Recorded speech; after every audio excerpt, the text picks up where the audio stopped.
Next up is my conversation with the writer Mattilda Bernstein Sycamore about her latest book, Sketchtasy. But before we dive in, if you find Between the Covers is a regular part of your listening habits, consider becoming a supporter of the show. If you support the show with a per-episode pledge at patreon.com/betweenthecovers, you can get access to bonus material from each conversation, a copy of Jesse Ball's out-of-print book Vera and Linus, or a signed copy of Ursula K. Le Guin Conversations on Writing, as well as receive notices and intros from me when each episode goes live. Or, if you prefer a one-time donation, you can go to davidnaiman.com and click support. Enjoy today's program with Mattilda Bernstein Sycamore.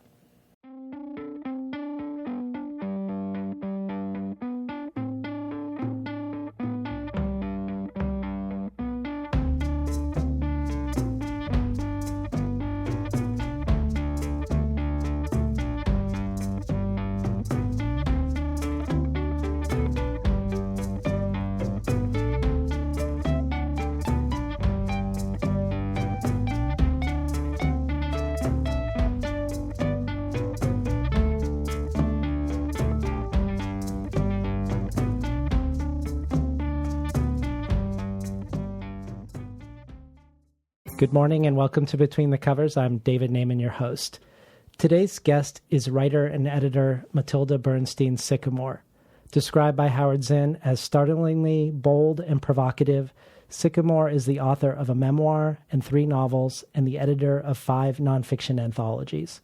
Her memoir, The End of San Francisco, won the Lambda Literary Award for transgender nonfiction, and her most recent anthology, Why Are Faggots So Afraid of Faggots? Flaming Challenges to Masculinity, Objectification, and the Desire to Conform, was an American Library Association Stonewall Honor Book and a finalist for a Lambda Literary Award.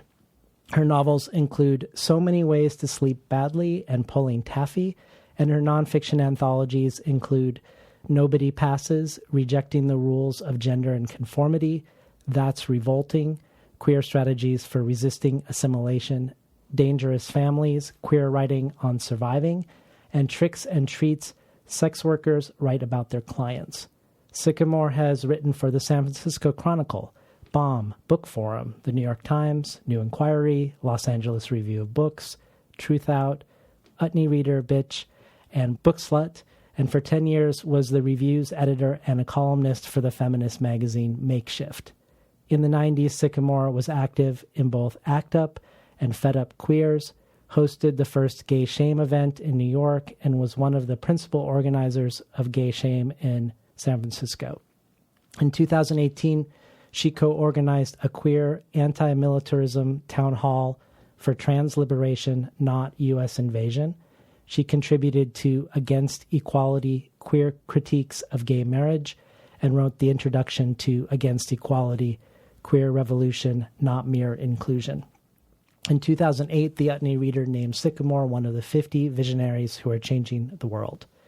Mattilda Bernstein Sycamore is here today to talk about her new novel out from Arsenal Pulp Press entitled Sketchtasy, a book NPR picked as one of the best books of 2018.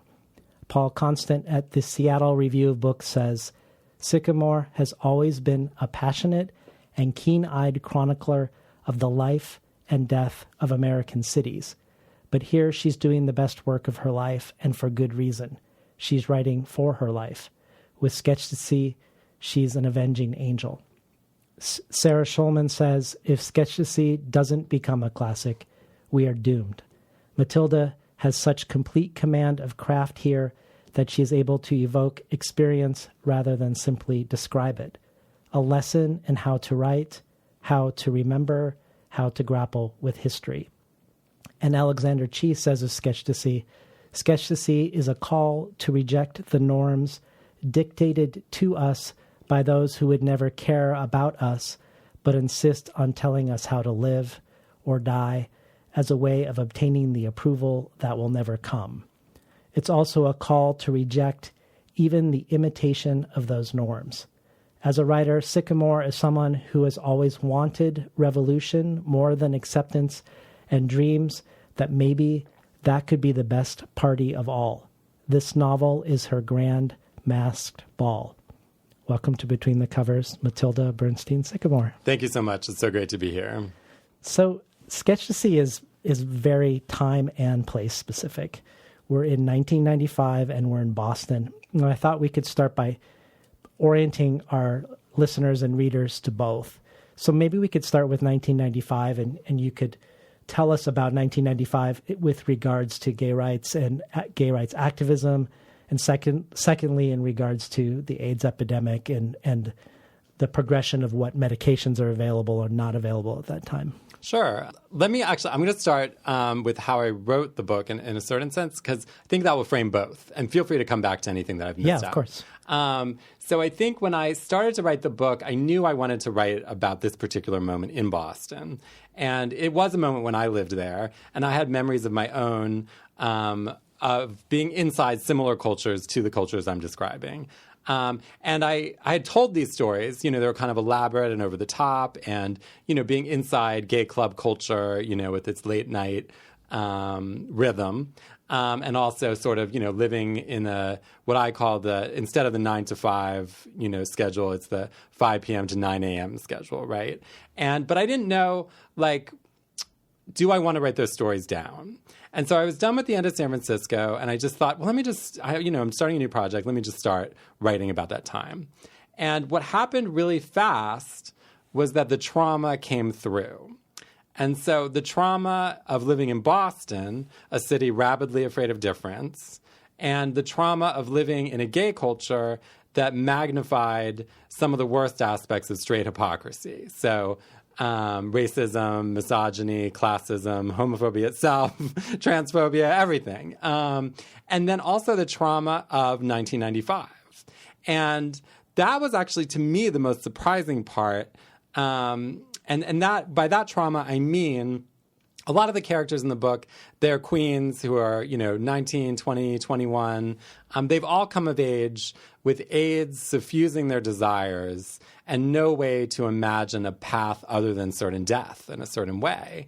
And so, and in a way, it's, in trying to, it was interesting. It came through getting that time, exactly right. And I think, I think there's so much nostalgia right now in popular culture for the 90s. And nostalgia always camouflages the complications, the lived experience, the messiness, and the trauma itself, And so for me, in getting 1995 right, I had to be inside of that trauma. And so in that sense, the book, in a way, became a kind of generational story. And so this is the generation. It's not the generation that people usually think of when people talk about AIDS, in the sense of people who experienced sexual liberation in the 70s or in the 80s. And then suddenly there was this disease that no one knew about, and they saw their friends just dying off by the dozens, and people lost entire support systems. People would take their address books and have to just literally cross everyone out in it because they were all dead. And so it's not that generation. It's a generation that didn't experience sexual liberation and came of age in that moment where everyone is dying. So there's no way to imagine anything else. And I think there's also, so 1995, so let's say, the beginning of the AIDS crisis in the U.S. would be around in the early 80s. And in 1995, we, looking from our current moment, can look back and we can say, oh, something's about to change. And what that is that there are about to be medications that will change HIV from a death sentence into a manageable condition for many, And before that time, and that would be around 1996. So, but in 1995, more people died of AIDS in the U.S. than any other year. So there's absolutely no way for the characters in the book to even imagine that there could ever be anything else. So even though we potentially, depending on what we know, reading the book can think, oh, something's about to change, the characters in the book are trapped in that moment, right? And so they're trapped in Boston. They're trapped in this gay club culture that offers pageantry but is their promise. And they're also trapped in this trauma that is partially their own trauma and partially is a generational trauma. yeah, and so I think in a way the book ended up being about all of those things, about being trapped in all of those things in a certain sense. And so Alexa, the protagonist, she's moving from San Francisco to Boston, similar to what you did in the 90s as well.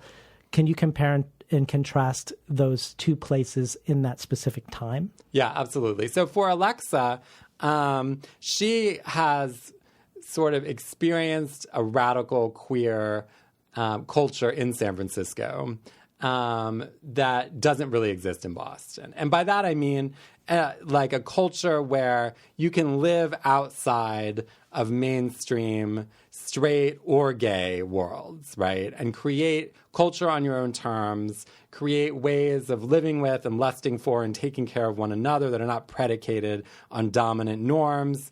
Imagining, like non-hierarchical and boldly experimental ways of living just in everyday experience.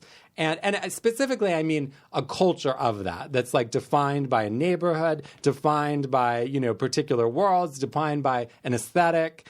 And in Boston, like Alexa finds herself unable to find any of that. So I'm not saying it doesn't exist, but she is not accessible to her. And instead, the closest thing that she can find to that, in a way, is this gay club culture, which does offer an alternative to, like I said, the 9-to-5 existence, and does offer an opportunity to, get dressed up, to flaunt a kind of, transgression and flamboyance that is defiant in a certain sense. But the culture itself, so in a way she's trying to make that culture, which is basically the culture of, getting high, dressing up, going out, and turning it out and scaring people, and having fun. She wants to make that culture also something where people are also kind of challenging the status quo in deeper ways. And so I think in a way that's a tension of the book, right? Is that a possibility in this world? What are the possibilities for her, And she has this radical queer analysis, but there's no real way of actualizing it. And so, and that's something I really wanted to explore in writing the book. You've said about Sketchtasy in one interview that it's structured by feeling rather than conventional narrative structure. It started in this place of being able to be completely vulnerable in a way that nobody else in my family was able to be in. And it started with being able to visit my father. And could you talk to us about the questions that began the book, or the nucleus of the book, as questions for you that then become this fictional narrative, and what sort of doing a reckoning with your own family, and how that plays a role in bringing that trauma forth in 95 in Boston? Well, so that quote, actually, that's about the end of San Francisco. Oh, it is? Yeah, so because the end of San Francisco starts, which is nonfiction, and it starts with visiting my father before he died of cancer. And in visiting him, I was able to feel a kind of vulnerability that I never had access to as a child. Yeah. And because I had to project invulnerability in order to survive. I mean, there's no other option. And especially in my birth family, it meant, being cold. That was how I, my father could be screaming at me and I could just look through him at the wall behind his head. I would practice this, it was practice makes perfect. And going back, so many years after having lived there, and having my own, my own self, my own embodiment, my own experience of being in the world, allowed me to I was there and I had no expectation of doing this, but I was just sobbing. I was and I was telling him things that I never imagined, because I felt them in that moment. I was he's going to die. I'm never going to have the opportunity to do this again. I'm going to do this now. And it was so healing.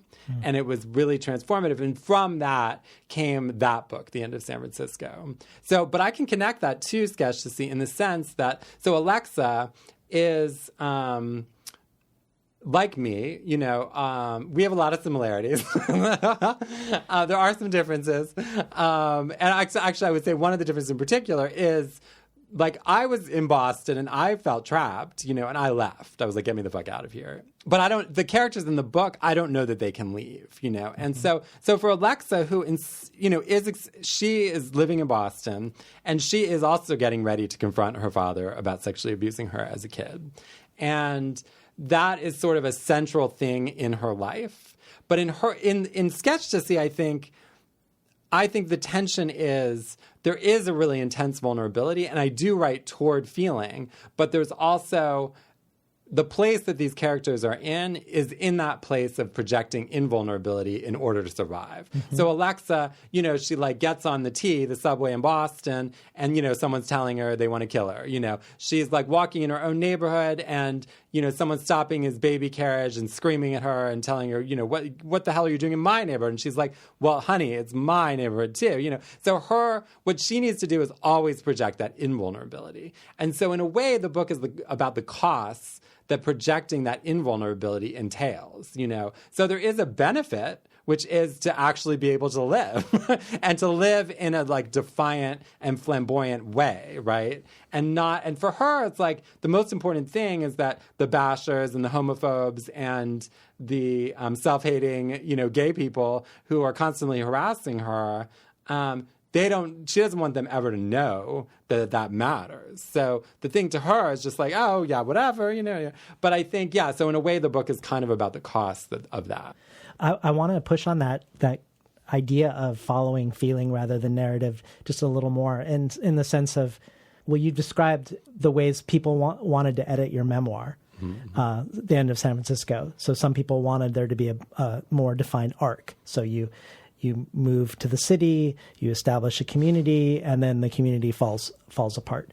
And you say that it never happened that way, but that it was always everything at once. And so could you speak to that simultaneity, but also to the idea that another quote that you've said, that our lives don't have plots? So in other words, when you're writing, you don't want to be guided by plot because there's something about plot that is maybe counter to actual experience? When we're dead and in the ground, and if someone wants to fly over with a helicopter and be like, oh, here, let me plot everything out from point A to point Z, maybe that makes sense. Yeah. But if we're writing about people who are alive and living the world, I don't feel like our lives have plots, And I think imposing this kind of narrative structure, which, the conventional narrative structure, right, is establish the characters, talk about the setting, the place, introduce everything, and then establish some tension. There might be something dangerous is happening. I don't, it's like, oh my God, and there has to be a lot of suspense, and then there's oh my God, okay. And then you reach a crescendo, right? And then boom, closure, right? There's something that ties everything up, right? And we know we have a reason for experiencing all of this. So all of those things in my own writing, I try not to do. Mm-hmm. And for me, I always want to write through voice first, especially, let's say for Sketchtasy in particular, it's very voice-driven, and I cut out anything that got in the way of the voice. And I want my writing to feel spontaneous, but, I did maybe probably 12 or 13 drafts, So I'm always cutting things out that are getting in the way. And I think that's one way to move toward feeling, and I think also allowing everything that's in the book, I want it to shift the language, right? So the book is written in the Queen's vernacular, and, things change the language. So Boston changes the language. Gay club culture changes the language. Music changes the language. Trauma changes the language. Desire changes the language. Sex changes the language. The time of day changes the language. And I want all of those rhythms to become part of it so that you actually can feel like you're inside it. And I think for me, but what's interesting in terms of writing Sketchtasy is that as I was writing it, something kind of like a plot did emerge. And I did have the impulse oh my God, what's going on? I better edit this out quickly because what is this? But then I thought, the point of experimenting in writing, right, is not just to experiment for no reason. Well, that is one point, but that's not why I experiment. I want to experiment to make the writing as impactful as possible, right? And so as this plot was emerging, I was like, okay, well, let me just, go with that. Let me just see where it goes. And so there is something like but it comes from, all these other things and not the other way around. And I think I've always been told this in all of my writing, that thing about, let's, especially the more commercially oriented or more establishment, the more extreme it kind of becomes. But it's like, yes, if we could just have the end of San Francisco is happening especially, right? If we could just have this stronger narrative structure to take it to the next level. So Many Ways to Sleep Badly, that also happened a lot. And I think, any analysis or criticism that people say, I do think about it, and I'm like, but actually, yeah, that's everything that I'm resisting. So that's not the level I want to go to. Yeah. And I do think that narrative structure does take away from the feeling. And especially that explication, that's the thing, that's what I always cut out. Like, I don't want to explain anything. I mean, if you get it, you get it. And if you don't get it. You have to enter on the terms of the characters. That, to me, is crucial. Like, so I don't want to, let's say, explanation happens in people's daily lives, and so that I might use, right? But I'm not going to be like, let me introduce, what are these drugs that they're taking, and what is gay club culture, and oh my God, there's sex work happening. Let me explain, like, how they got to this dark, desperate, degraded, place, and how are they going to rise up above it, and because I feel like that's really dishonest. And I think we're told that makes our writing, I guess when I say we, I mean, anyone that's not at what is considered the center, right? So the center, I think, in publishing and in writing is still, straight, white, Christian men, right? And maybe some straight white women can go in there sometimes. And occasionally other people get to visit for a few minutes, and as long as they're writing on the terms, or that as long as they have the same pedigree, right? Like if they also, went to the Ira Writers Workshop, got a Stegner, and are, have a Wiley, agency agent, then yeah, maybe you can put them in the center because they've done their time, right? Like they know how to be straight white Christian men, even if they're not, or at least to play to that, right? So occasionally other people are let in, but I think as soon as we explicate our lives, like anyone who's not in that, perceived center, I actually think it becomes less accessible because we're ruining the entire thing in order to please this imagined audience that I don't know that I believe actually exists, right? And so for me, I always have to resist that. And I would say that across the board in all of my writing. In case you just tuned in, we're talking to Mattilda Bernstein Sycamore about her latest book, Sketchtasy. So when I think of your pushback against this idea of a beginning, middle, and end, that everything's happening at once, and I think about it in relation to Sketchtasy, I think both about the ways that Alexa and her friends used drugs and also the way you use present tense in telling the story. And it reminded me of a quote by David Wojnarowicz, who plays a role in this book also, who said, "If I could figure out a way to remain forever in transition, in the disconnected and unfamiliar, I could remain in a state of perpetual freedom." And in Sketchtasy, particularly in the first half, it feels like Alexa is aiming for this sort of freedom of the disconnected and unfamiliar, it seems to me. And the way that you use present tense seems to keep the questions of the past and the future at bay, which also I think the drugs are doing for Alexa.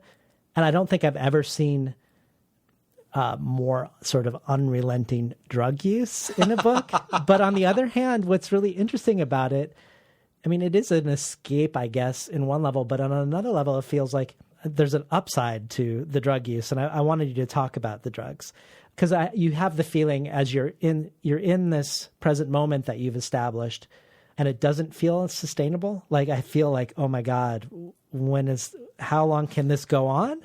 But on the other hand, I feel like there's something vital about it. So tell us about the vital part of the drugs in relationship to the way you're portraying them in a sort of eternal present tense. Mm-hmm. Well, I would say in Sketchtasy, drugs are the way that community is formed.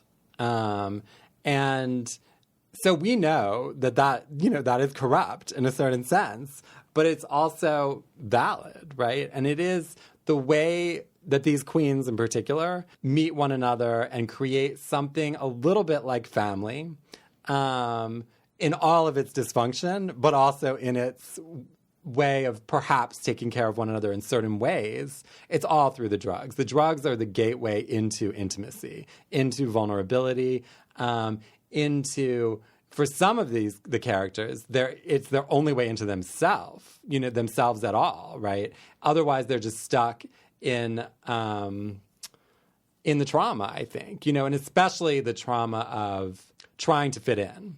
I think Alexa is not really worried about fitting in. She wants to create something else. But most of the rest of the characters, they want to fit in. And they either want to fit in, they want to seem straight. They want to seem like, affluent gay men. They want to, they don't want to be feminine. They don't want to be flamboyant. They don't want anyone to know. But then as soon as they do the drugs, they're like, girl, like, let's go on a journey, And so in that sense, it is liberating, And also, I do think the world that they live in, which is so, because Boston, I could say Boston period, but let's just say Boston in 1995, but is so oppressively cloistered, preppy, like the mindset is so like, everything that we think of when we think of like a sort of prep school kind of mentality, like that's Boston, right? And also it's gray, it's dark, it's like the architecture is beautiful, but very, it's just brick, it's like everything is, and there's all this like tension in just everyday experience, racial tension between, white ethnic, groups who are like, especially Irish and Italian, who are just very upset that their neighborhoods are now becoming neighborhoods of color, and then for the characters in the book, there's, the bashers that are everywhere, and so to live outside of that, it takes a lot of effort in Boston. And they do, in some ways, live outside of it by existing in this other world. So even if they're in some of the same spaces, so like at one point, they're, the after hours, it's just the after hours that would start at like 6 a.m. when all the clubs are closed. They don't know where to go, and so they start going to the MIT cafe, And so what could be a more conformist space in a certain way, right? It's like, and they're there with like these, they call them the math maniacs, who are also, they're speculating that, are they also on drugs? Like, what's going on? They're like 6 a.m. and they look really, they're, I don't know. So even in the spaces that are not for them, and that they have not created, the drugs allow for something else. If they were in that space at 6 a.m., the MIT cafe, without that, they'd be like, falling apart. But right. Like on the drugs, it's like, oh, let's go in the back. Oh, look at all this white. There's so much white in here. I love the white. Or in a mall, they're often in the Copley Center, which is like an upscale mall in the center of Boston.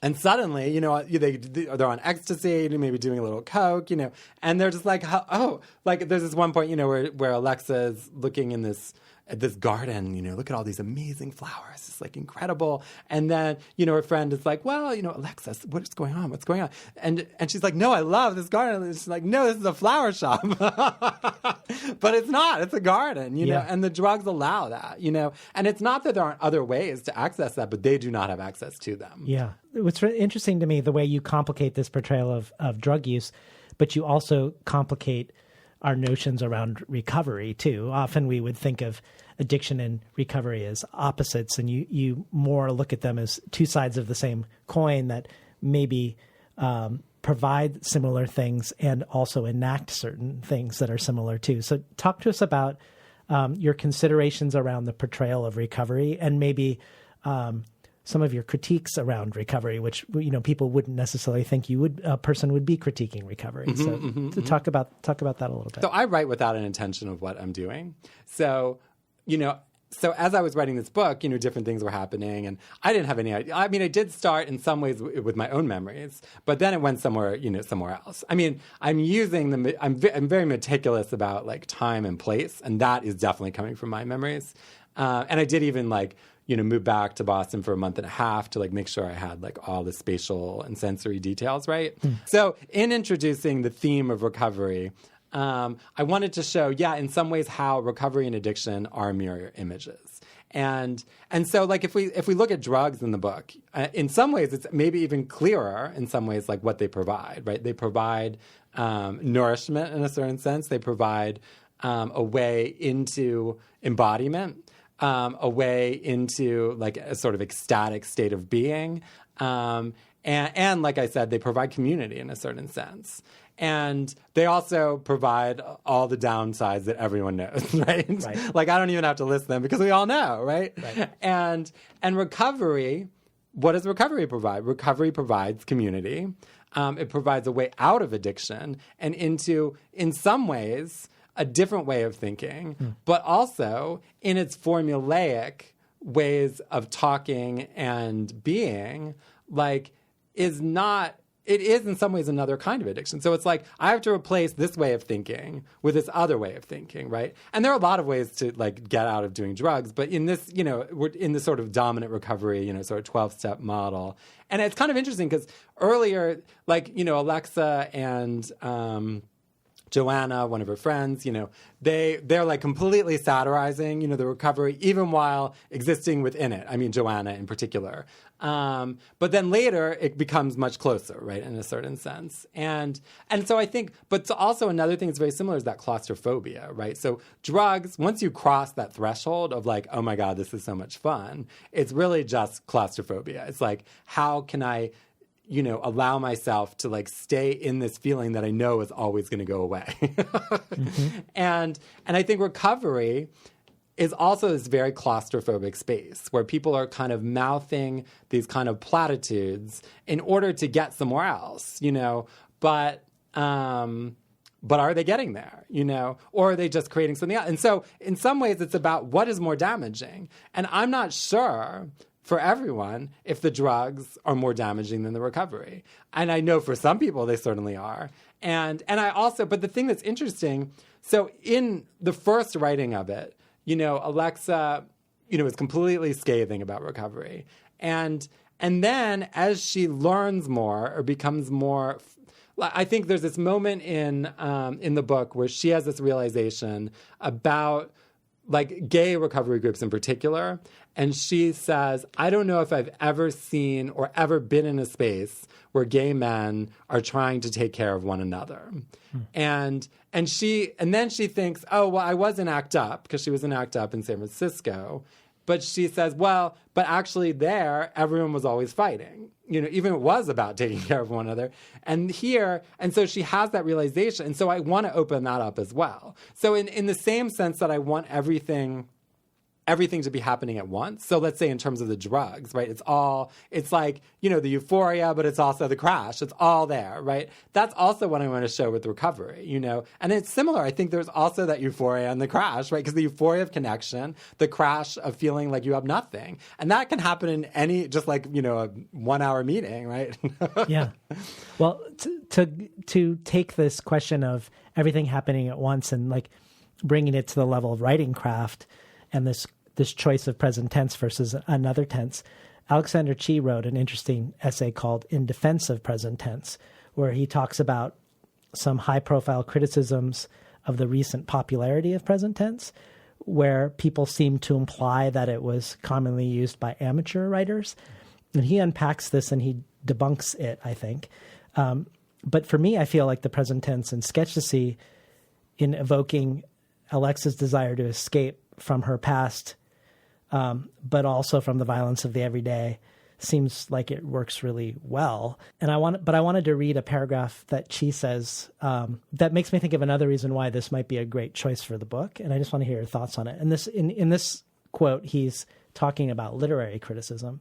He says, in literary criticism, when describing what a writer has done, the writer's work is treated as a continual present, a place where everything is still happening each time it is read.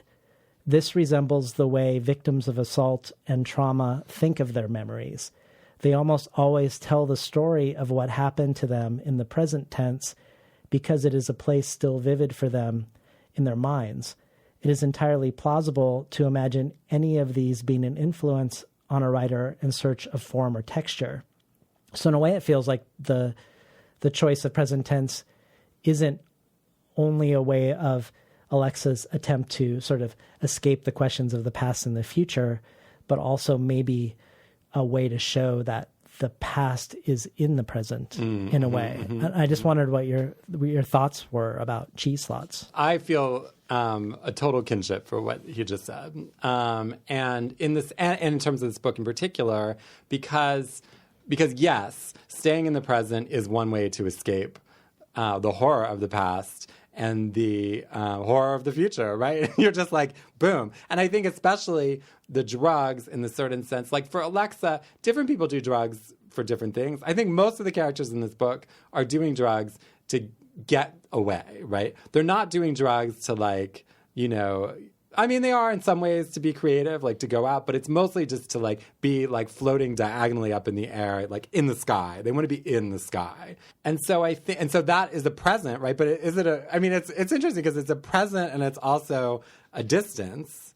And it's all everything at once in that certain sense. Like, I do think, yes, that Alexa is trying to escape the trauma of the past, but also, yeah, the way that the trauma comes in is always in the present. I so agree with, you know, with that. And so there's this moment where she's in a therapist's office and suddenly she's like flooded with this memory, and it's a memory of her father, and she looks at the therapist's shoes and she's like, you know, oh, okay, those are different than my father's shoes, so maybe that's not my father, right? So that's a way that the present is a way to escape the trauma of the present, which is also the trauma of the past, right?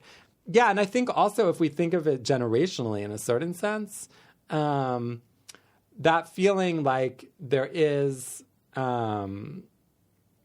you know, like everyone is dying, right? That is a present feeling. And it is a present, but also it's something that no one's talking about in this book for the most part. The only way that they talk about AIDS is be like, oh, you know, that's someone you better stay away from her. You know, she's got AIDS, right? That would be mainly. And like people like disappear and, you know, and people are dying, but no one's talking about it, you know? And so that's a present that is already existing in the past in a certain sense. Like someone's dead and suddenly they're just past, right? There's no way to like to synthesize that into like your actual experience of the world, you know? And so I think that's another way that the kind of past and present, you know, intermingle. Well, I want to have you read a little section. Yeah, definitely. And kind of in relationship to, you talked earlier about how both for you as a person growing up in your family, but also for Alexa, that there wasn't an option to be vulnerable. Essentially, the question, the most essential question was one of survival, and survival was coming through projecting an invulnerability. So I was hoping maybe you could read a scene for us that sort of evokes some of the questions here. Every time we go anywhere in East Boston, everyone stares. I mean, everyone. At the laundromat, it's mostly the kids who talk and point and laugh, until finally one of them comes up to us and says, "Are you from Boston?" These kids all have East Boston accents, almost like Southie, but maybe a little more nasal. I'm starting to like these neighborhood accents, even if they often come with awful people. And sure, I could point out to these clueless kids that, hello, East Boston is really just a neighborhood in Boston. It's not like its own town or anything. But instead I just nod my head. Sure, we're from Boston. This kid looks impressed. Meanwhile, Polly and I are using the hot cycle on the washing machines to make sure we don't have crabs again. And while we're waiting, we go outside where it's not quite so sweltering and pretend everyone isn't watching. Eventually, we head home, and while we're walking over the bridge to nowhere, someone starts yelling, "Hey, hey," but we're not going to fall for that one. Then a bottle flies right over our heads, bounces off a wall, and smashes on the sidewalk a few feet in front of us. Maybe if we pretend this isn't happening, it isn't happening. Some woman opens her door, and I don't know what I'm looking for, but she closes the door anyway. Then some guy with greasy hair comes out of his house up ahead, rubbing his face like he can't believe what he's seeing, and then he starts screaming at us. Something about his neighborhood and what the fuck. Actually, it's our neighborhood too, I say. And he says, "What? What did you just say? What?" I say, "We live here, honey." And he spits on the ground, then rushes back inside, and you can hear him going up the stairs in heavy shoes. We keep walking, and just after we pass his house, there's a loud noise behind us, like maybe he dropped a brick out his window. Or not a brick, something bigger, maybe a cinder block. It kind of makes me jump, but I'm still trying to act like I don't notice, though Polly's already turned. Alexa, she says, do you think he was trying to hit us? I'm looking at her, and she's biting her lip, and we're both holding onto the laundry cart and pushing from different sides, because otherwise it starts to collapse. This is ridiculous, I say, but then I notice Polly's about to cry, so I reach over to touch her hand, even though I know maybe that's not the safest thing. But it's not like anyone hasn't spotted us spoiling their Italian-American homeland. They're already angry about the Latinos on the other side of the square, but we're right next to them. So we push the laundry cart the rest of the way just like that, with my clammy hand on top of Polly's sweaty hand, frosted blue fingernails on top of fuck me fuchsia. At one point, Polly starts to shake like she's really gonna cry, so I stop pushing and look over. Her face is all pink, glassy eyes, and just a hint of dark eyeliner contrasting her reddish blonde curls and freckles. And I notice the light is really beautiful right now. I need a cocktail, Polly says when we get inside, and I say there's Stoli in the freezer.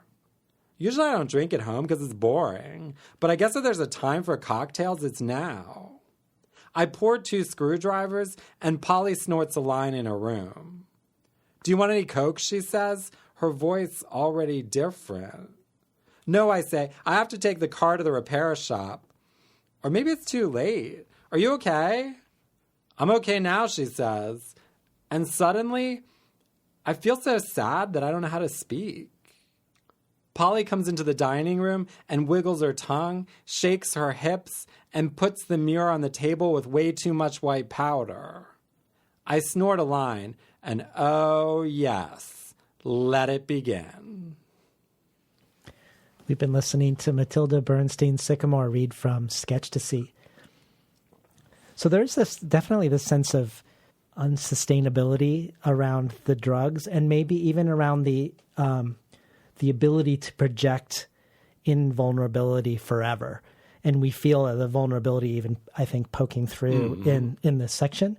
But I wanted to ask you about an interview you did with Vivek Shraya, a trans artist who wrote I'm Afraid of Men, where Shraya says, I am curious about what would happen on a communal level if queer and trans people didn't constantly have to bear the burden of claiming to be resilient on top of experiencing oppression.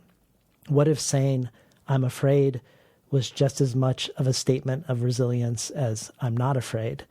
I love that quote, but I also just wanted to hear your thoughts on that quote. Yeah, I think that's a great question. I think, yes, in this section, you picked a perfect section because that's exactly where the vulnerability comes in. And also through that vulnerability comes a kind of intimacy, right? And I think that's what Vivek is sort of pointing to is what if, I don't know, I can't even imagine it, to be honest, because so much of my life and so much of the lives of, queer and trans people that I've known and loved and cared about and looked up to is really about that resilience, right? And it's about experiencing trauma and living in that trauma, yes, but also I think especially maybe in our work. Well, and I think, but so the other side of that, right? I was going to say going beyond that, but the other side of it is, definitely in my own work, I've been drawn toward vulnerability. And I think the more vulnerable that I can get, the more the work is actually speaking, and also allowing me to speak and allowing me to breathe. And I think a lot of that actually, to come back to say the beginning and the end of San Francisco and the experience that inspired it of showing all my vulnerability to my father, who did not respond, with his own vulnerability. He did not respond to me, telling him, I told him I loved him, which I felt in that moment. I had no idea that I felt that, right? And I said it. He could not even say that he loved me, Oh. And, but it still felt like healing in a way that I would not. And also, like I was someone else. I was no longer part of them. You know, the whole family was sort of like trying to get me not to express my vulnerability. And there was sort of a dynamic like, oh, I was going to kill him. You know, it's like, no, actually he's dying of cancer. He is actually the one who's abused me. But you know, that's a classic, you know, dynamic that comes out. And so I do think in writing toward vulnerability, I think that is the question, similar to sort of what Vivek is asking. Like, and it is interesting, you know, that and I think her question is about fear, right? And so my question is, a part of it is about fear, but it's more about vulnerability. Fear is a very vulnerable, you know, feeling, but also. Yeah, that's an interesting. But yeah, so I think it's a question that I think is useful to be thinking about at all times.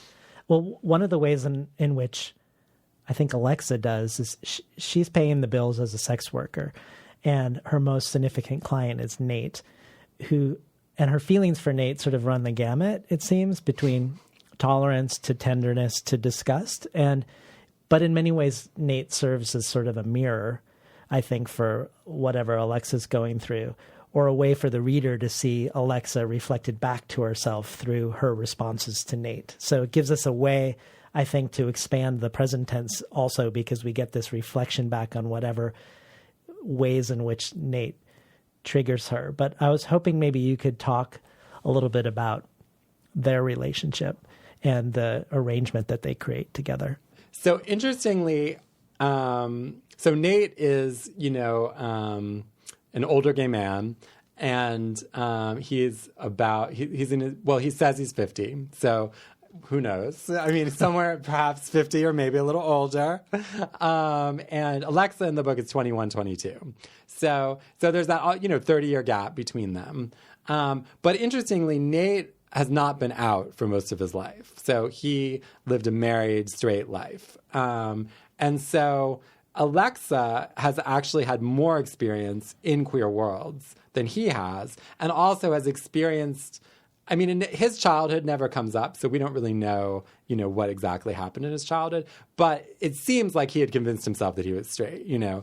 And so the trauma even of, you know, being persecuted for being queer has not really happened to him in the same way. I mean, definitely he internalized it. But also the trauma of AIDS has not impacted him in the same way. I mean, has impacted him to stay closeted and be in this marriage, but he doesn't have, or at least he has not talked about anyone he's known who has died, even though he is of the generation that would have known all of his friends would have died. But he hasn't had that experience. And so in some ways he's experiencing queerness through Alexa, you know, and so some of that is the kind of intimacy that happens. It's like, it's not something that Alexa is looking for, but it ends up happening, you know, and the initiation of the relationship is he kind of wants, and this is a typical thing, you know, in sex work, he wants this, you know, illusion of having like a boyfriend or something, right? And Alexa's not interested in that, you know, and that's a typical, I think, often, you know, in sex work, those are the top tier kind of like kept boys, kept girls, you know, that's the top tier where everyone pretends that there's no sex work going on, but the whole thing, you know, and we can see that perhaps in like a presidential marriage right now, right? You know, so some people can take it all the way to the top, right? Like, but most people don't get anything from it. They get glamour, they get like a high class lifestyle. So Alexa's not interested in those things. What she wants is some sort of sustainability to sex work, which is not, you know, you make a lot of money and then you make nothing, right? And so basically they establish a relationship where Nate pays her monthly. And so that allows Nate to imagine that they have some kind of relationship, right? Because he doesn't have to, you know, they have sex, he doesn't have to like be, here's the money, right? So, and it also allows Alexa to have, you know, basically to be pretty comfortable and not have to be worrying about like, oh my God, am I, you know, have to get that page, right? You know, like this is before cell phones, of course, you know, I have to like rush, you know, drop everything. And so that does create a kind of intimacy, you know, because they are spending more time together. And a lot of it is in Nate's very posh, you know, Back Bay, I was going to say apartment, but you would never call it an apartment. Back of a townhouse, mansion, you know. And also, I feel like, so it's an intergenerational relationship, but it's not some of the things are not typical in terms of that. And I think especially that comes out when they end up reading books together. Yeah, that's like one of the most amazing parts of the whole book, I think. Before you talk about that, I want to have you read another section that isn't that, but sort of sets up my questions, because I feel like something really shifts in the second half of the book. And I don't know if this is true, but I relate it to when Alexa has a scare around an HIV exposure, and then the way that affects her relationship to Nate, and other ways in which you sort of trouble and complicate the present tense experience in the second half of Sketchtasy. So if you don't mind reading another section about that, I want to really lean into this part where they're reading together. Oh yeah, we're reading with them. It's so wild. Yeah, and I love reading parts on air. Okay, great. Also, like, speaking of emotion, it opens me up into the emotion of the book, so I love it. Great. Here we are in Boylston, opening the door in the wind tunnel, and then checking in at the front desk, where the receptionist gives us that fake smile and then waves us into the waiting room dungeon. Clinics are so depressing. It's like they're just waiting for you to die. Why can't they at least play good music? Something with a beat, maybe a DJ and a dance floor. They could easily fit a disco ball over there in that corner by the dusty plastic flowers. What about real flowers? Even something cheap. Carnations. What about carnations? What about art on the walls? I'm sure there are plenty of rich bitches who would be glad to donate art. Or if not, then give me a couple of 20s and I'll go to the Goodwill to find some wacky glamour. Or at least paint the walls bright colors instead of this atrocious faded gray and tan wallpaper. We're here to take care of ourselves, not to fade into nothingness. What about velvet sofas and herbal tea and steamed vegetables and brown rice? And maybe something to read besides pamphlets about STDs? What if the clinic was like a cafe where you could hang out and gossip and cruise, or even read a good book? There could be a library or free massage or acupuncture or hugs, right? What about hugs? Instead of hugs, we just get sterile beige carpet and hand-me-down office chairs and a few boring ads for safe sex. What about makeup lessons or a reading group? If no one wants to read, we could practice all Kevin O'Quinn's makeup tricks. I wouldn't mind practicing makeup tricks with a bunch of queens at the STD clinic. What about a DJing workshop? I would love a DJing workshop. Art supplies. What about art supplies? They call my number, and Avery's still holding my hand, and I'm thinking about colored pencils and crayons and magic markers and oil pastels. Or what about making collages? The clinic would be such a great place to make a collage. It wouldn't even cost anything. Everyone could just bring in their old magazines and cut and paste and get to know one another. It would be fun. Avery's squeezing my hand tighter. I can't believe she's 23, but she's never been tested before.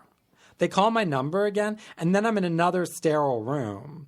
This one feels like they sucked out all the air, and some blonde woman in a powder blue cardigan with pearly buttons asks me what I would do if I tested positive. I have nothing against powder blue cardigans, especially not powder blue cardigans with pearly buttons. I mean, I have a lavender one just like it. But that strand of pearls around her neck, real pearls. Those pearls, I want to say. What are you trying to say with those pearls? How would you react if you tested positive? She asked me again. Honey, I'm thinking, I would jump off a bridge. Can you take me to the highest bridge? I need a ride. You don't drive? Then at least give me directions. I want to say that I would go out and do so many drugs that I wouldn't even know my name. My name is Luca. I live on the second floor. I live upstairs from you. Yes, I think you've seen me before. But instead, I just say, I don't know. She asked me about my risks. I don't ask about hers. Is she going to give me my results? After she suggests condoms for oral sex, yeah, already tried that. She finally looks down at the piece of paper and says, you tested negative for HIV. Thank you for coming in today. Do you have any questions for me? I've been listening to Mattilda Bernstein Sycamore read from Sketchtasy. So this is where, to me, where I feel like a big shift happens for the rest of the book. You've described Sketchtasy's narrative as that of being trapped inside a gay culture that offers pageantry without promise, trapped in Boston at this particular time and this particular historical moment. And I feel like we're also sort of trapped in Alexa's moment-to-moment frenetic subjectivity up until now. There's sort of this breathlessness to the book. But then after this moment, when she's confronting the possibility of a diagnosis, other voices start finding their way into the present tense. It feels like a way to maybe bring some of the mobility of the third person past tense in a way, because we get the voices of we get the testimonies of gay men at AA meetings. We get Alexa's responses to watching certain films, and I think most notably we get these really long, wonderful sections where we follow Alexa and Nate reading books together, which is just kind of wild, because I don't think I've ever read a book where I'm reading another book along with characters and experiencing their discovery and their emotions in real time as they flip the pages. It's really amazing. But it also is a space where this reading together is a space where it feels to me like Nate and Alexa can step out of their arranged roles. I don't even know that they know that's what they're doing, but it feels like they're connecting in a different way that doesn't have to do with the pretend world that they've created or the real financial relationship that they've created. And I just wanted you to talk a little bit more about the ways the books within the books function. Yeah. I mean, in some ways, that's where that movement toward feeling is really the most, like, intense in a certain sense, or the most, the clearest. And I think, so the reading the books, and it actually comes from the feeling, right? So Alexa is actually reading The Gifts of the Body, which Rebecca Brown wrote. And it's a book, it came out in 1995, the year the book takes place in. And it's a book about a caretaker taking care of people dying of AIDS in the 90s. And she's sobbing. And Nate comes in and sees her in that vulnerable moment. And he's like, well, what's going on? Or he comes in just after she's been sobbing. And then he says, oh, well, should we read these books together? And so... yes, so that opens up this kind of intimacy. And so for Alexa, I think there's a kind of like intergenerational queer kinship that she feels with these authors, Rebecca Brown and David Wojnarowicz, that she doesn't have in her actual life. So in a sense, the books are providing that, and I think, that is one of the glories of a book, right? That if it can provide that, right? But so she doesn't have that in the world. I mean, and Nate is certainly not, in any conventional or unconventional way providing like nurturance necessarily, right? That's not like his motivation in any sense. He might like to think of himself that way, right? But that's not his motivation, And it's not what Alexa, Alexa does get some sort of comfort from it, like financially, but she knows that. But I think the book, like you're saying, like it brings them into their most vulnerable state, and they experience that together, right? And so it's interesting in a certain sense that, and I think for Alexa, for her to feel what's going on in her own world, like she feels it the most when reading these books, and for Nate, I think there's this moment at the end of that chapter, right, where Alexa says. Where basically, Alexa goes up to her room and Nate comes in and she says something like, maybe it felt like the first time, maybe we're in the same place, right, in that moment. And that's that that space of emotional vulnerability for different reasons. They're impacting it in different ways. I mean, for Alexa, she is really feeling her own present. And I think in Nate, in some ways, is feeling this generational aspect that he hasn't really experienced. And also he has a lot of fear, around HIV, partially because of being separate from, the kind of risks and being in a straight marriage, being closeted, et cetera. So I think in a way the books, they open up a kind of vulnerability, and they also, so it's like they also allow it to be even more in the present, which is ironic, right? Because it's reading something that isn't taking place there, right? This is not their lives, right. And yet it opens up that possibility. And I think I also wanted, in setting the book in this particular time, I wanted to show, like, these are things that happen, there are things that happen in their everyday experiences, but also, like, reading a book is actually something that happens, right? Yeah. If it impacts you. If it doesn't impact you, then forget it. Well, like when they're reading Memories That Smell Like Gasoline, I have this just deep sense that Nate's never going to be the same. So that is happening. It's like something is happening, and we're experiencing it in real time in your book. They're reading another book, and there's no going back.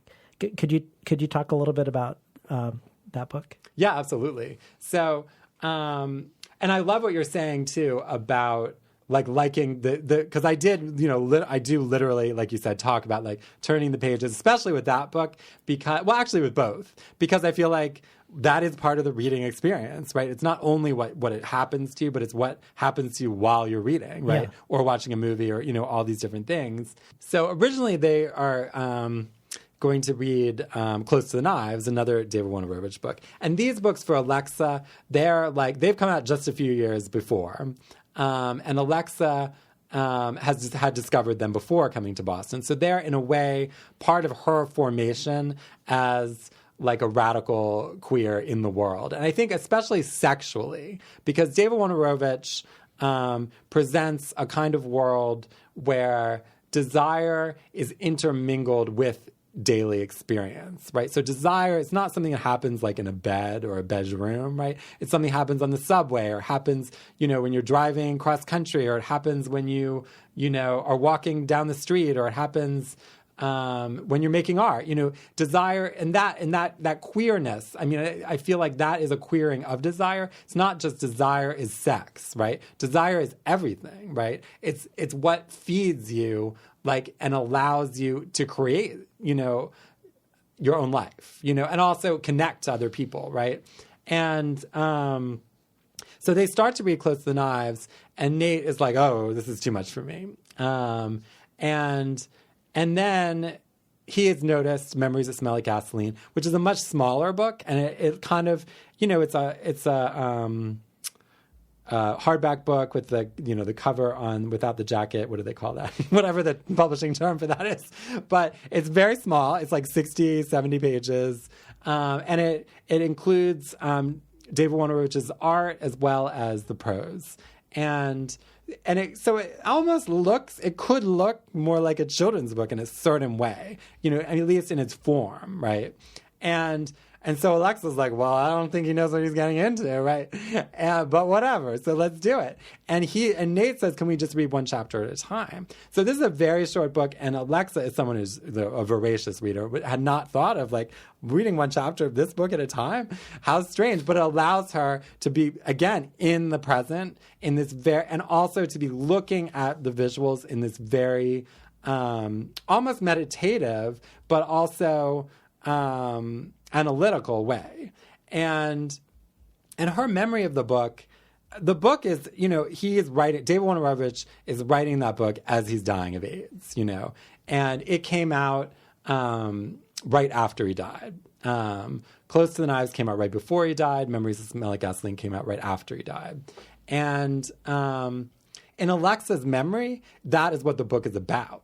But actually, AIDS doesn't even come into the narrative until a certain point. And there are these images. And Alexa also, when she first read the book, that was the one that was actually too much for her because of the images. The images are very crude in a certain sense. And for her, like reading it when she was 19, she didn't have a way to act. She was like, I don't know what this is. Like, is it...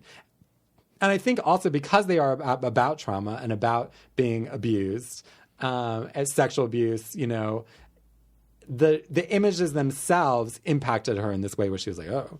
And I mean, she's already read this book many times, right? So Nate has not read this book. And there are a couple moments in the book that, in a way, they kind of echo what's happening in the book in a certain sense, in the sense that he is kind of like, I would say traumatized in a certain sense, and because the book is actually, I mean, in some ways, is about him in the sense of like, it's about tricks, he is a trick, it's about, like that, I think that in particular, that narrative. And also it's not kind in a certain, it's not like, oh, I loved these men, right? It's not his illusion, right? It's the actuality. And it's also about AIDS in a way that is very surprising if you don't know that's what it's already about, which he does not know that's what it's already about. Yeah. And so I think there's this one moment actually where it is one of David Wojnarowicz's drawings, and I think it's like someone who just has blood dripping down their face, and it is a trick if I remember correctly, and he's just like knocked out in a certain way, and Alexa kind of knows this, in a certain sense, but he's asked to read it, right? So she's like, let's go. Well, I mean, thinking of this idea of like desire is everywhere and sort of this transgression of any decorum around where it should be.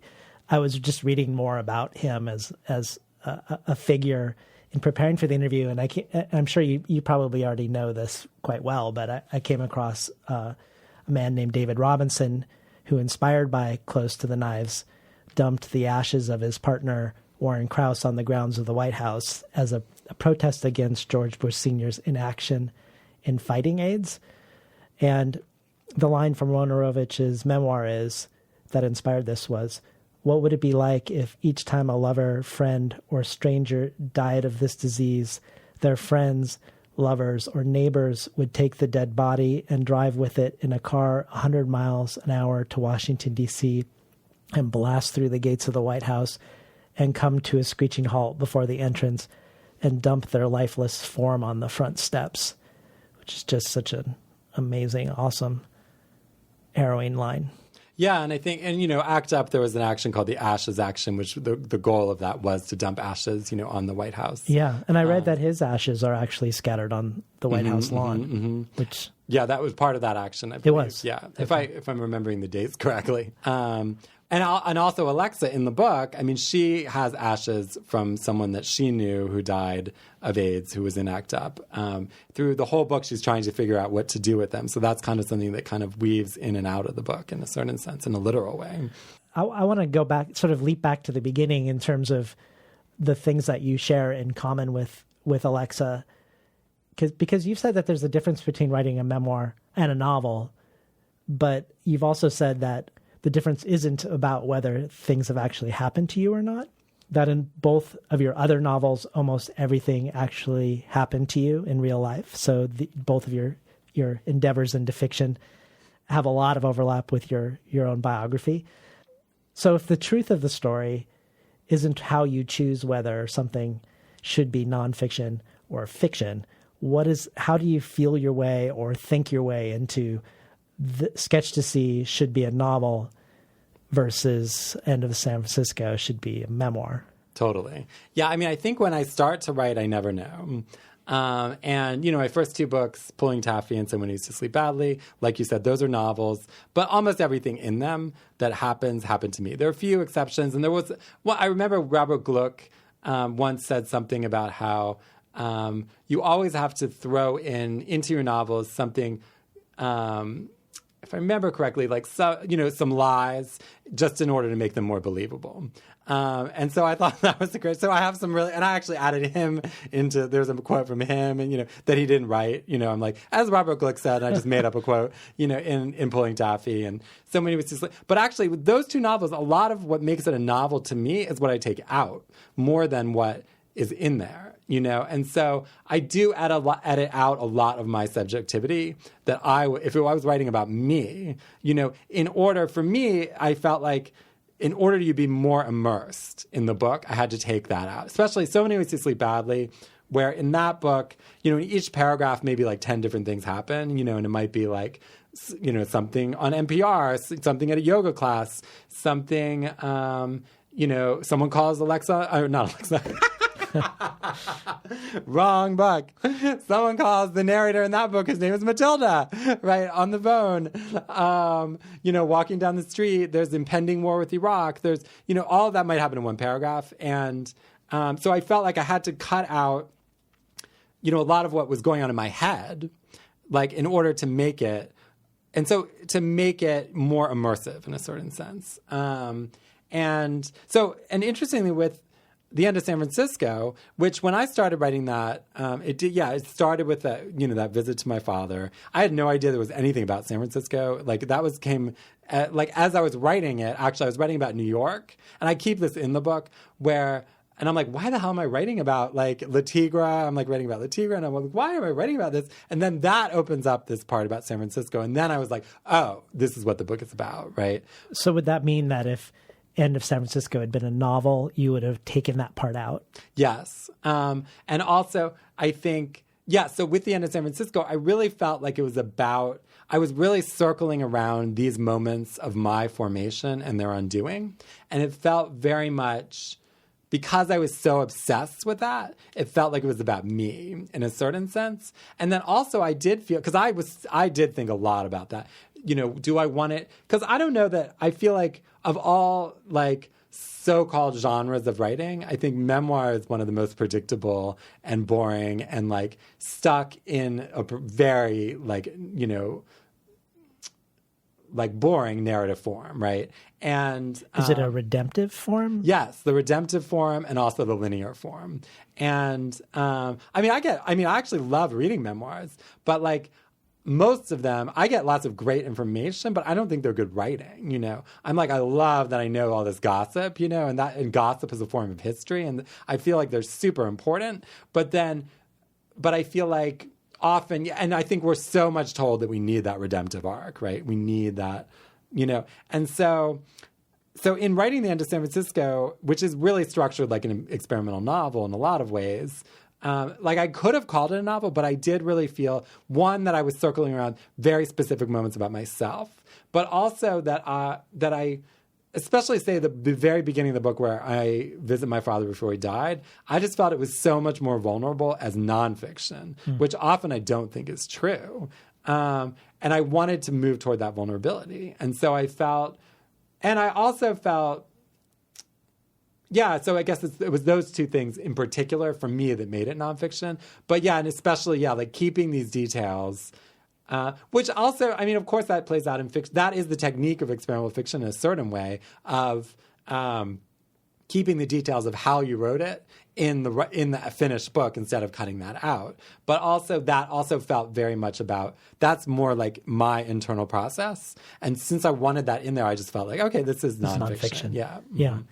I wanted to ask you about this redemptive arc and the notion of the assumption that things progress, that maybe history bends towards justice, or that we get better as time goes on, which I feel like maybe that's the flip side of what you said about nostalgia, the dangers of romanticizing the past. Even though you've already spoken about nostalgia, I just want to read one of your great quotes about it because I love it so much, where you said, I think nostalgia enacts a certain kind of violence, replacing lived experiences with cultural amnesia packaged as revelation.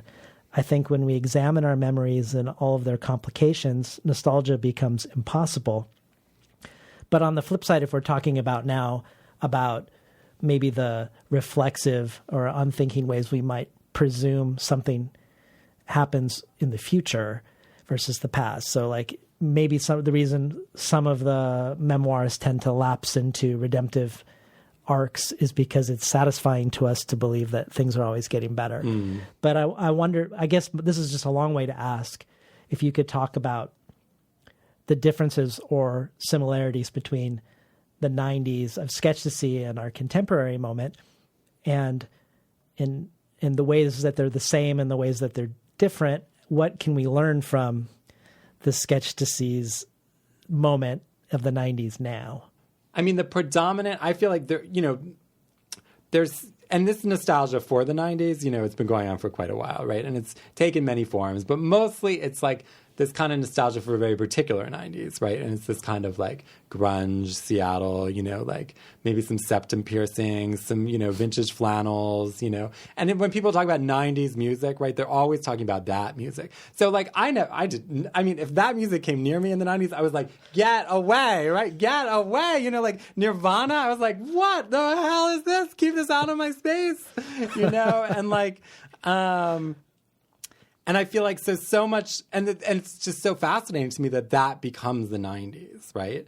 And so the 90s, and it's interesting because I've written about the 90s in different ways. I also read about the 90s in the end of San Francisco, and it's a very different 90s. So I'll talk about that in some ways. So, because the 90s were my most formative time. That is when I moved to San Francisco when I was 19, and it is where I found... I went there in search of a very specific thing. I wanted to find, direct action activism, and I wanted to find like queer outsiders, and I found it. I found like, queers and freaks and whores and sluts and vegans and anarchists and activists and dropouts and druggies and we were all trying to create like a world on our own terms, and that was very specific to that moment, the early 90s, and very specific to that place that I was able to find that, and I treasure that, and that is what formed me. But I don't want to look back at that and be like, oh, those were the golden years, right? Oh, wasn't that wonderful? Because actually, at that time it felt like everyone was dying, of AIDS, of drug addiction, of suicide, and it felt desperate. It felt, and I feel like, yeah, it felt like at any moment, like we were not going to survive, and many of us did not, And so I think as soon as we put this nostalgia on it, then that's gone, right? All that experience. And I think, so to talk about the world of Sketchtasy, which is a different 90s, this is like 90s club culture. So it's like knock you down, house music, like super layered, like runway, and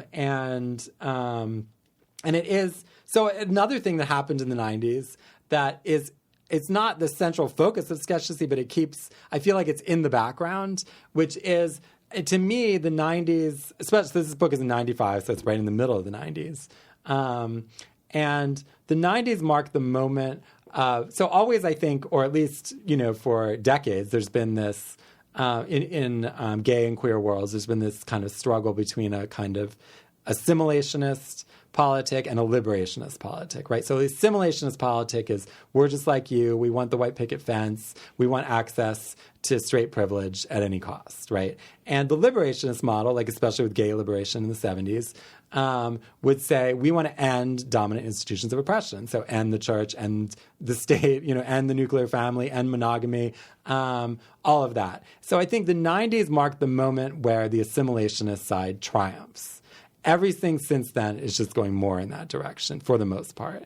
And so I think that in some ways is part of the trauma, of the book. And it comes up in, certain ways in the book where, Alexa is working for the Uncommon Clout Visa card, the card that gives back to the gay and lesbian community with every purchase, and, but also I think that the ways in which gay people, and especially in this book, gay men, want to like mimic all the worst aspects of, like straight, macho posturing. And like, that in some ways that's another like central trauma in the book, and I feel like that's again always been, in gay culture, but I feel like that also marks the moment of that triumph. And so, so for me, I think, so the book being about Boston, being about this particular time and place,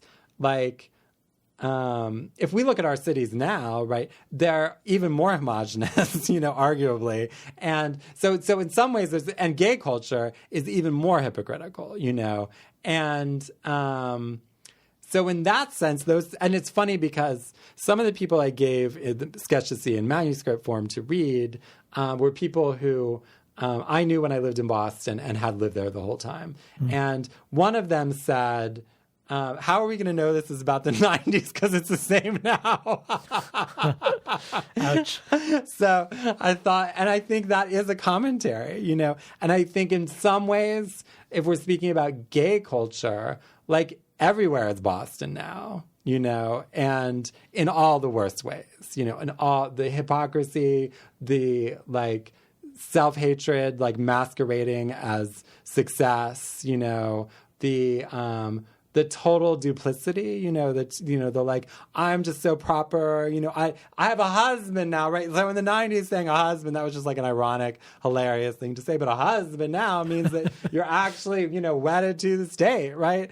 And so many of those things are worse. And I mean, I live in Seattle now, and like gay Seattle is not that different than gay Boston, even though Seattle is a very different city than Boston, you know?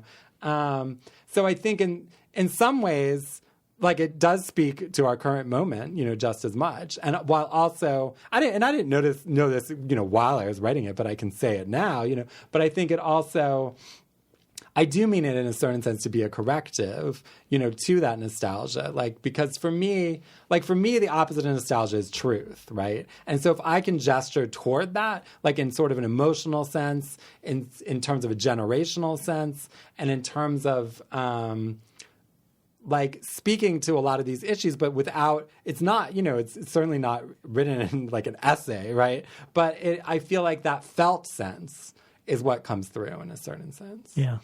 In case you just tuned in, we're talking today to Mattilda Bernstein Sycamore about Sketchtasy. So we do get at the very opening of the book a sort of a hint around the ascendance of this assimilationist aspect of gay culture, with people wearing their red ribbons to raise HIV/AIDS awareness, and the ways it's an empty action that isn't really an action in any sense of the word action. And in one interview, you were asked about your outside status in the gay community, and you answered by saying you don't believe there is a gay community or an LGBT community, and that the notion of one is often used to oppress queers with the least access to power.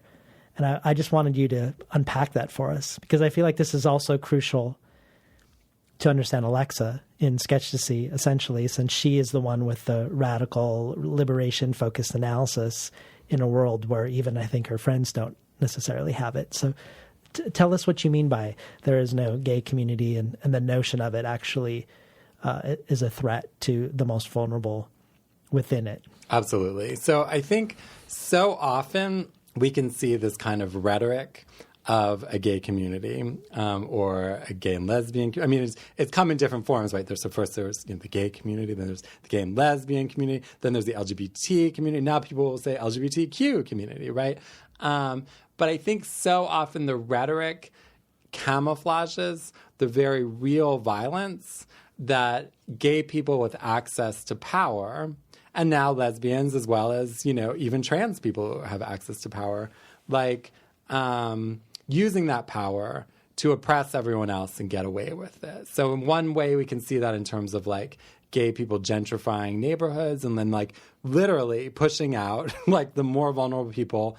So like people of color, sex workers, queer youth, elders, in order to like, you know, make more money by flipping their property. And I'm not even talking about the type of gentrification that was unintentional.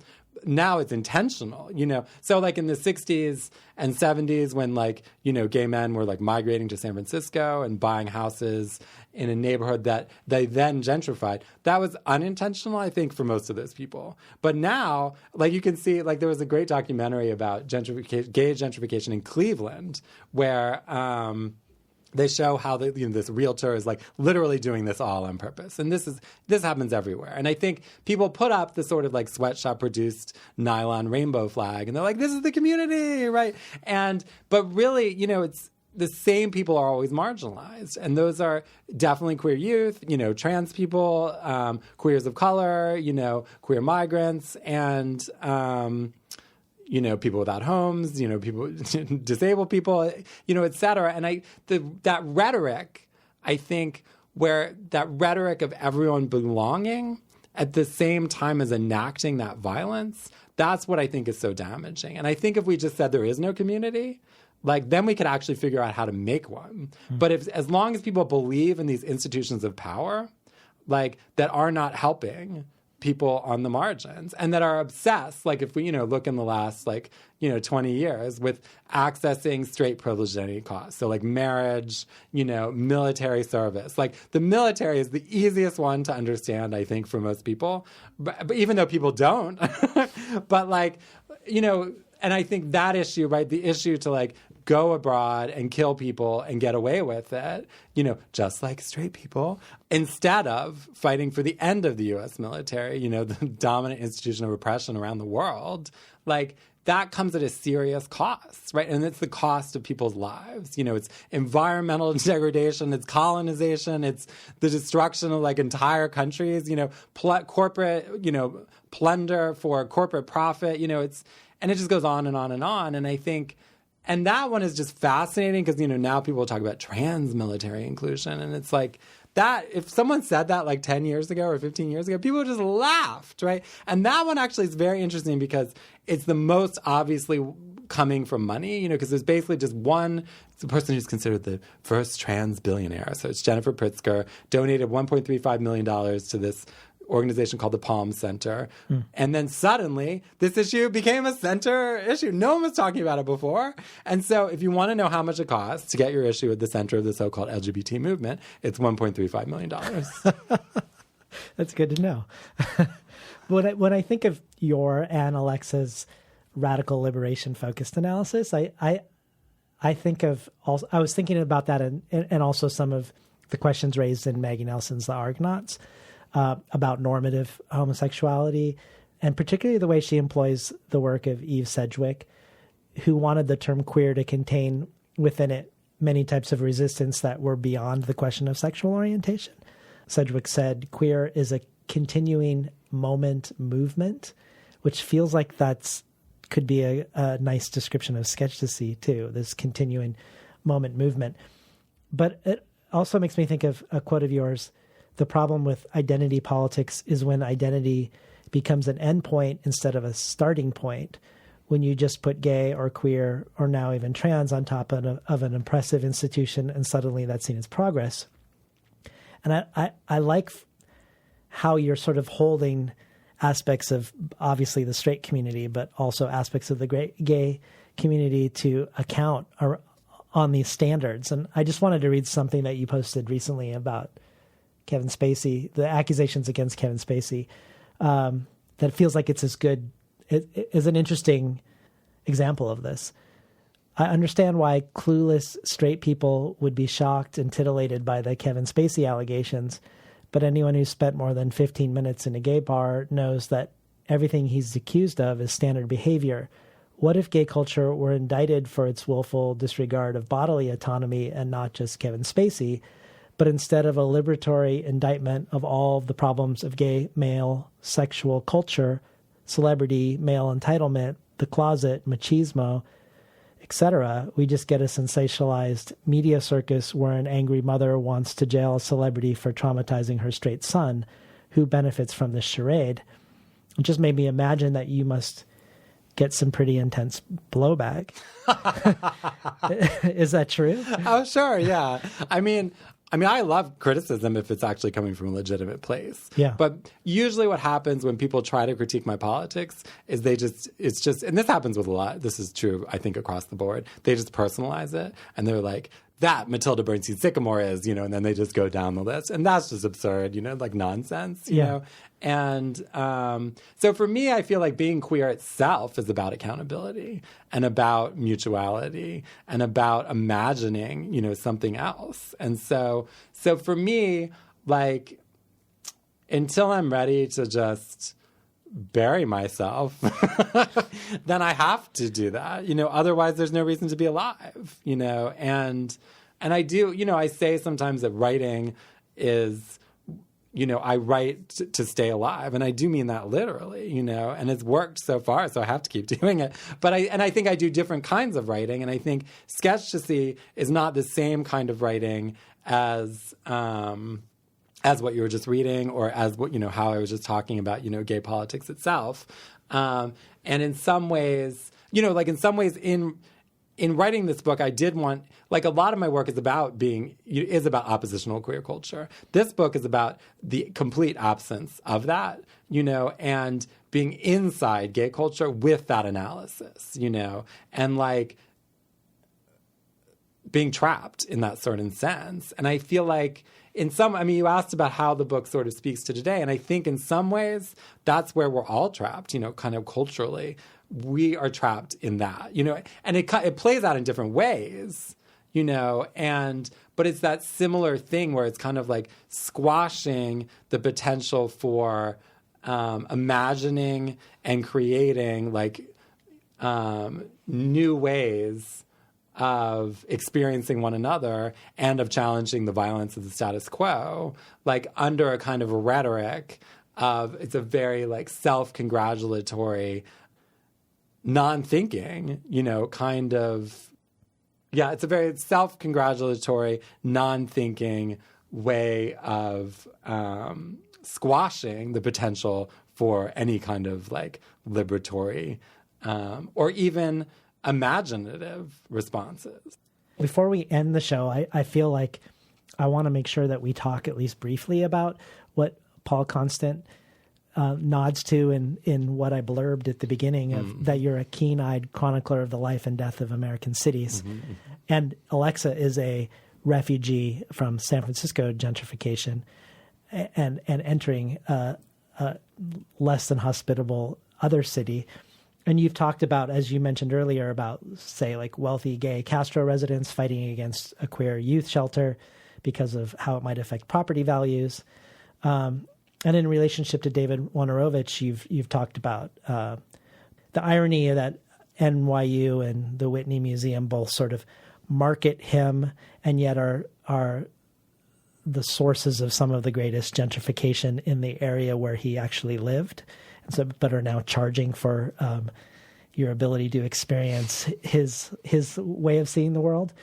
But I also feel like, I guess my question around then versus now and around having a radical liberation analysis that includes this question around gentrification, I wonder your thoughts, because I appreciate you reading you lately talking about your experiences in Seattle, which I think really reflect a lot of what's going on in Portland around property values and development and how the homeless are treated and who's benefiting from all of these empty condos when so many people are on the street.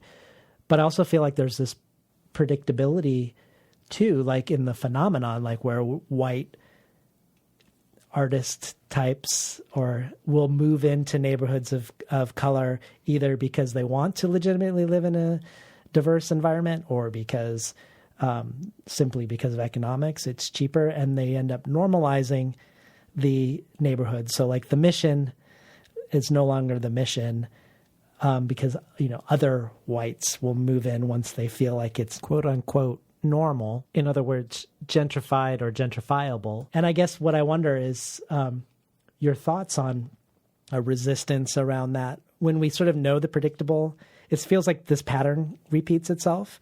But I'm not sure that the solution presents itself. And maybe you have some thoughts on that. Well, I love that Paul Constant quote because I feel like it gave me insight into my own work in a certain sense. And I mean, the next book that I have in some way is very much about Seattle. And, this Sketchtasy is very much about Boston, the end of San Francisco, and So Many Ways to Sleep Badly are very much about San Francisco. But also the end of San Francisco is also about New York. Pulling Taffy, is about all these cities as well. And I do feel like my work is very place-based. And, people have asked, like, is Boston a character in Sketchtasy? And I do think, like, in a very, like, palpable sense, it is. Like, because I was so meticulous about, like, the specifics, I really wanted people to, like, feel Boston or someone in Boston to open up the book and be like, Boston, and I think this question of gentrification, in some ways it plays out differently in different places. I mean, it certainly plays out differently in terms of the time, or, when it happens, or how it happens. But in certain ways, it's the same thing over and over again, and it all comes, I would say, for the most part, it's coming from like structural disinvestment, of the 60s, white flight, and I mean, actually, I was living in Baltimore temporarily recently, and Baltimore is, it's a city that still, I would say half the city feels like half the neighborhoods of the city, in those neighborhoods, like 70% of the buildings are boarded up or burnt down. And you cannot drive for like more than a mile or two without driving through like block after block after block, like neighborhoods that burned down in the riots in the 60s and have never been rebuilt. And so you can really feel that, like palpably, like that it's never been rebuilt. And those neighborhoods are all almost 100% black. And then there are some neighborhoods, there's like it's kind of like a border, like it's quite small, the strip where it's neighborhoods that are kind of mixed and have this illusion like, oh, there's all this cross-pollination. And there is in a certain way, but it's all... And also, and in Baltimore, I feel like, I don't know, I'm just coming to Baltimore because it's so striking, because now there is this gentrification in Baltimore, but it's existing at the same time as literally half the city is boarded up. So like, and like property values are very low overall in Baltimore. Like, you could buy like one of those burnt out houses, right? That would be like $8,000 or something. You could buy like a kind of rundown house in a neighborhood that like people might be a little bit afraid of for like $30,000. This would be, I'm talking like a 3-bedroom, like 3-story row house or something.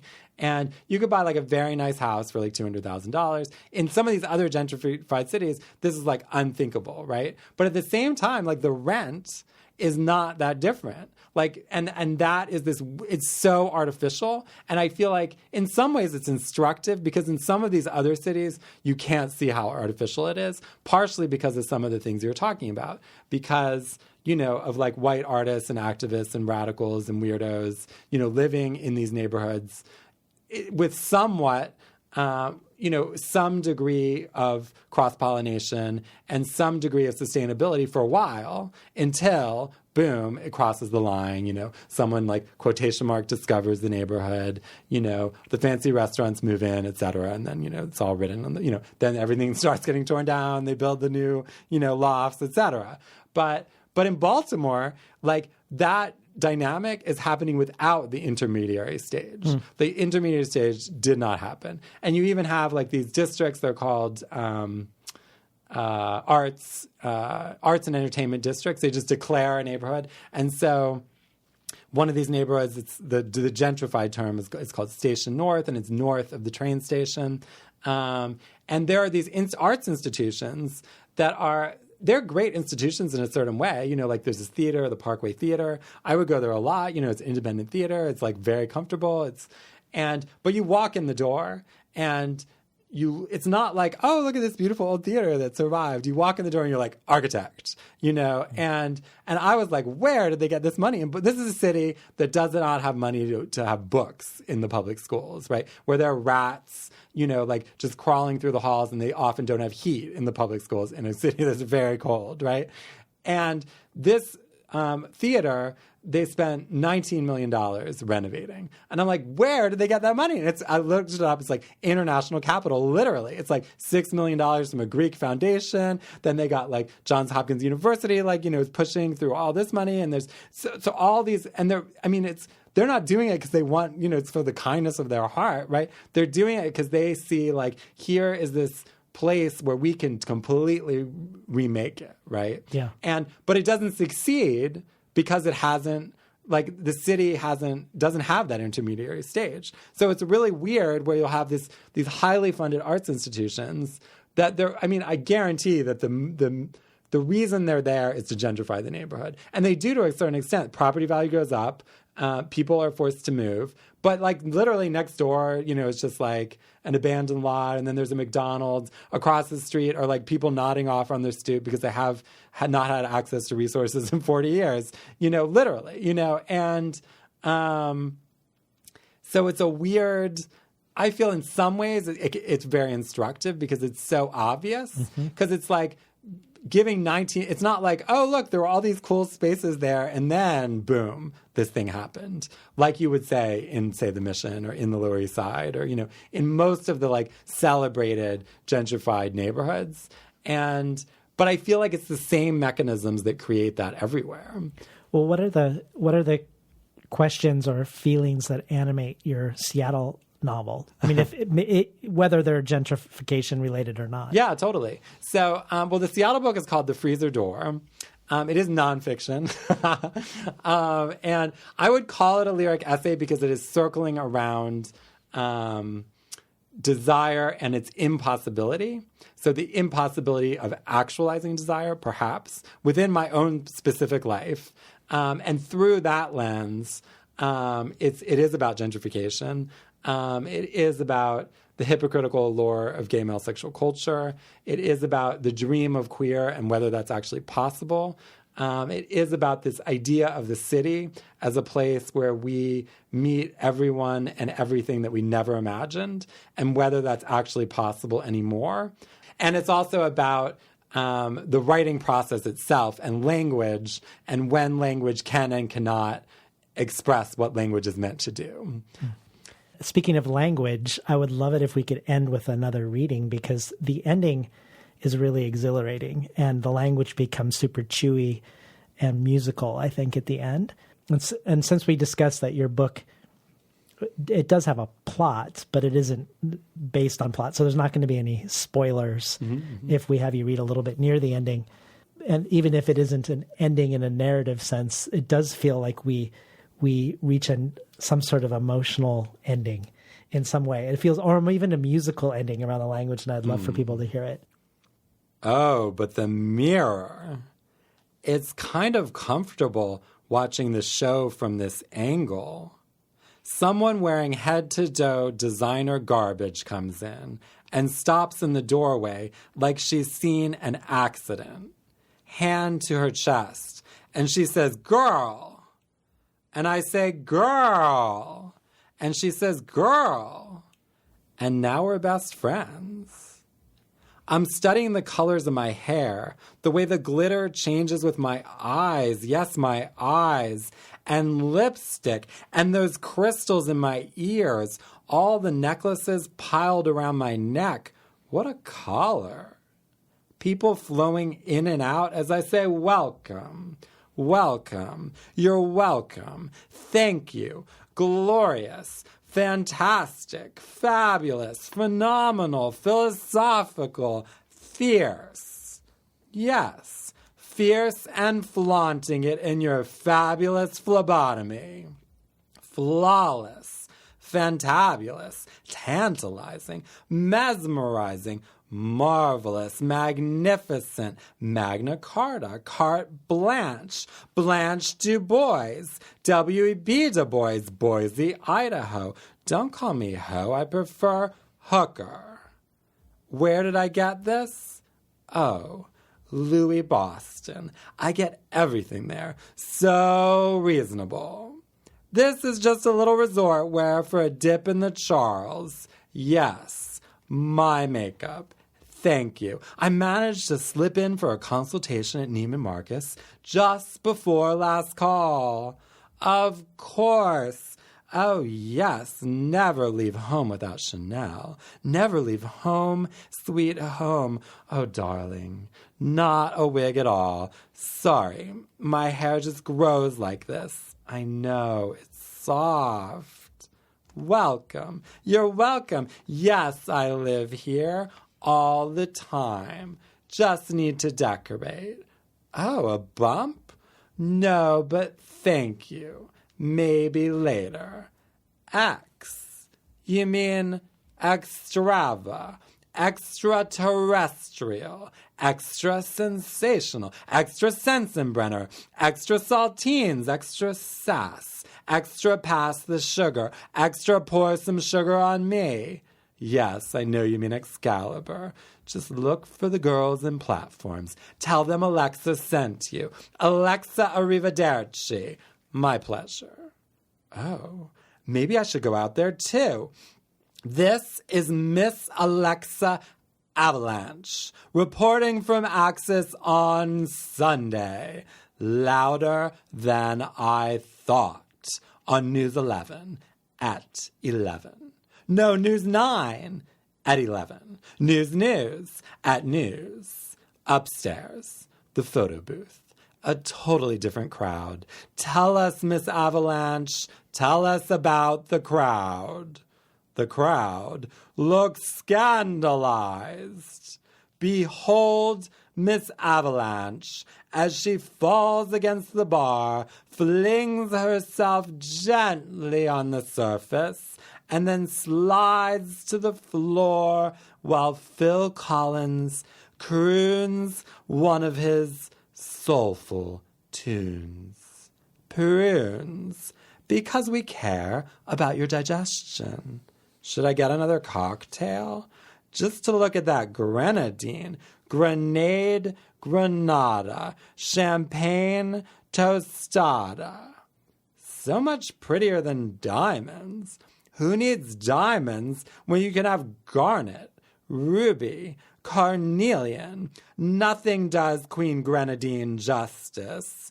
Drum roll, please. And then somehow I'm alone in the secret bathroom and there's no more music. But that's okay. We've got lights, a mirror, toilet paper, and hot water. What more could we need? Thank you so much for being on the show today, Mattilda. Thank you so much. I really enjoyed it. We're talking today to Mattilda Bernstein Sycamore about her novel Sketchtasy. You've been listening to Between the Covers. I'm David Naiman, your host.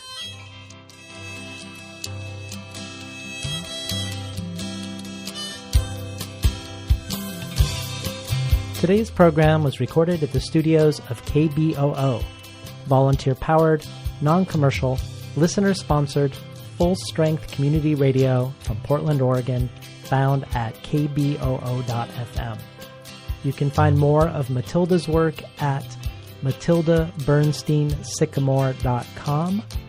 And I'm particularly excited to add an extended reading from Mattilda's forthcoming, not yet published, book of nonfiction, The Freezer Door, to the Patreon bonus archive. It is not only one of the most memorable additions to the archive, but after our discussion about the difference between nonfiction and fiction for Mattilda, a difference that is not about whether something is true or not, you can really hear the difference in the prose from this nonfiction reading and the fictional ones from our main conversation. This excerpt from The Freezer Door joins supplemental material by Layli Longsoldier, Carmen Maria Machado, Therese Marie Myatt, Sheila Hetty, Forrest Gander, John Keane, Jen Bervin, and others. All of this can be found at patreon.com/betweenthecovers. Finally, I'd like to thank Imre Lodbrog and Barbara Browning for creating this outro. Their album, Imre Lodbrog, A Sapatita Me, can be found on iTunes, and Barbara Browning's trove of ukulele covers can be found at soundcloud.com/Barbara Browning.